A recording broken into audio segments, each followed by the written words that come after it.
Hello everyone, and welcome to an island so secret it does not even show on a world map. This is a place where nature and animals have been created purely from a child's mind. Those animals will happily live alongside each other. Each week, the Animal Guyz, that's Craig, Becca and Stephen, will choose one of your creations and release it onto the island. You are about to see just what the imagination can create as we take you to the island of Animo.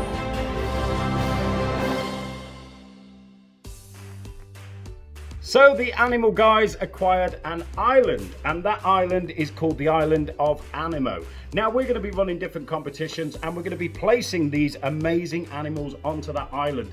A bit like Jurassic Park, but hopefully this won't go wrong and people won't die. Now, we put the competition out there and people have come back with their amazing animals. Wow, we have had some incredible people send their animals in. We have had a cheetah, we've had a slotherdile, a giraffe steger python, a turtle ball, a loinx, and even a vampire glowing condor. You wouldn't want to meet that on a dark night, would you? But the winner was a girl called Ruby, 9 years of age. This is the animal she came up with. This is the mixed bearded Arachnoraffe. How cool is that? And it's time to learn all about it. Becca, are you ready? I'm indeed. Stephen, are you ready? Of course I'm ready. And Professor Ruby, are you ready? I'm ready and excited to start. Good. Well, let's begin. I'm Professor Ruby, and I discovered the mixed bearded Arachnoraffe. Whoa, let me stop you there, Speedy Gonzales. Slow down a second, Professor P-Brain, because I believe that our boy Craig's got a very important question for you. Craig, over to you. So Ruby, be honest. Who's your favourite animal guy? And remember, I think you're amazing. My favourite animal guy is Becca. What? Oh, girls stick together, do they? Becca, are you kidding me? Becca, listen here. You're not even my favourite Ruby. My favourite Ruby is a Ruby Murray. That's right, a curry. The kind of curry that I eat just before I go in a hot tub because it works with the bubbles. Nice. Stephen, I think you need help. Trust me, there's no help for him, Ruby. So come on then, Craig. Why did you induct the Bearded Arachnoraffe into the island of Animo? Ruby, I think this animal is incredible and you've done an amazing job. I can imagine getting off the plane, walking to the island of Animo, seeing it for the first time. As a 13-year-old little boy, I would be astonished. I'd kind of be like, A bearded arachnoraphe! Yes! Woo! So the bearded arachnoraphe, what is it made up of? Well, Ruby, when she found this animal and she studied it and she wrote her little dissertation all on the animal, it's made up of quite a few body parts. Now, the bearded arachnoraphe has got bat ears, a unicorn horn, a giraffe neck, eagle eyes, spitting cobra fangs, bearded dragon body, owl wings, rattlesnake tail, tarantula legs, and crocodile feet. Now it has a bearded dragon body, which actually makes a little bit of sense because it's cold-blooded, a bit like the reptiles. It's going to need that sun and a heat source to warm that body up. If it gets too cold, it will get slower and slower and slower, which is good because it's at the island of Animo, which means we get hot weather all year round. It's tropical here, which is nice. Great holiday destination. Stephen's not been yet because one, he's scared of flying, he's scared of boats, and he's scared of girls. That's very true. He is scared of me. And he's scared of me too. Listen here, there's only 3 things that I'm afraid of. Number 1, Robert from Justin's house. Number 2, a world without Mitchy Peas. And number 3, Becca when she's hungry. Stephen, please concentrate. Now these things, there are not many of them, and that's because they lay eggs, but not loads of eggs like lots of animals. They actually just lay one single egg. This is the same as the crested penguin, the flamingo, and actually most seabirds. And that one egg, don't go near a nest because she will defend it to the death. I actually know a fact about an egg. Okay, everyone, let's calm down before we get this back. So let's not get too excited. You know, we don't want it to be too good. She may fail and end up with an egg on her face. Look, I'm not going to carry on because I don't want to egg you on anymore. But shall we quickly jump across that one? Yeah, because this is getting exhausting. Oh my God! Did you know the smallest egg in the world is from a bee hummingbird? And hang on a second, did you know the hummingbird actually recording backing vocals for the country band, the Eagles? Stephen, that is not true.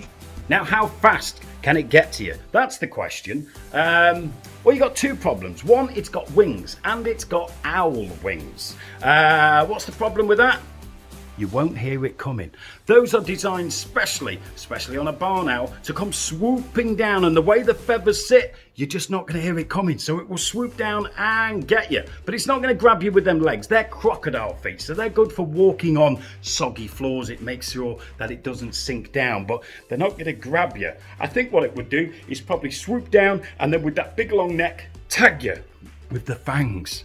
Now you're in trouble. Then it will land safely. Then it will come and eat you up. But remember, that's only if you're prey or naughty. Stephen? What?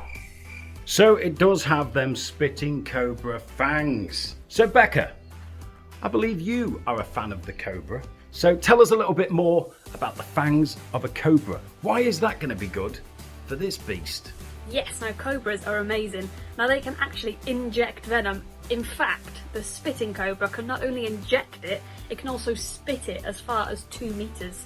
That's amazing. Now, when Ruby was studying this animal, it actually worked out to be quite tame. It was very friendly. You could stroke it, you could interact with it, you could even feed it some food. But that's only for people who love animals. If you don't love animals and you are naughty, yes, Stephen, you. Now, when Ruby was studying this animal, she noticed the eyes are pretty unique. They're actually very similar to an eagle eye. Now, if it's not going to get you from the skies, it will get you from the land. Remember, this has tarantula legs. Now, tarantula legs are pretty cool. First of all, got hairs all over them. They're used as a little bit of sensors, so it can feel you in the air. They could also be used a little bit as a defense. It can flick the hairs off those legs and make you very, very itchy indeed. But it does have 8 legs. It can run pretty quick. It can run faster than a racehorse, so you're not getting away. Hey, hang on a second, did you hear about that horse, that hungry horse that walked into that famous pub chain and the barman said, "Hey, our pub's named after you." Horse says, "What? Eric?"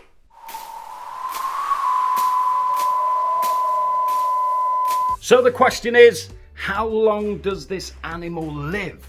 Well, studies are still ongoing about this animal, but it is believed to be around 70 years. Craig's actual age. That is an incredible lifespan for an animal. Now, what else lives to around that age? A macaw parrot, an elephant, and actually they're similar size. He's not quite as heavy, but it's as tall as an elephant. So 70 years, not bad. I can't think of anything else that lives to 70 years. Becca? 70 years old? Wow.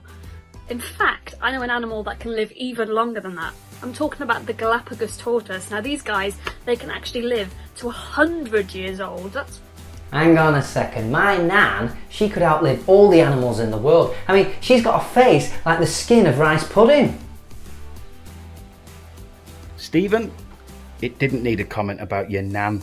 Yeah, well, she's only gone and bagged herself a toy boy who's into animals, and apparently he looks just like Justin Fletcher. I'm gonna Now, Becca, it's got a rattlesnake tail.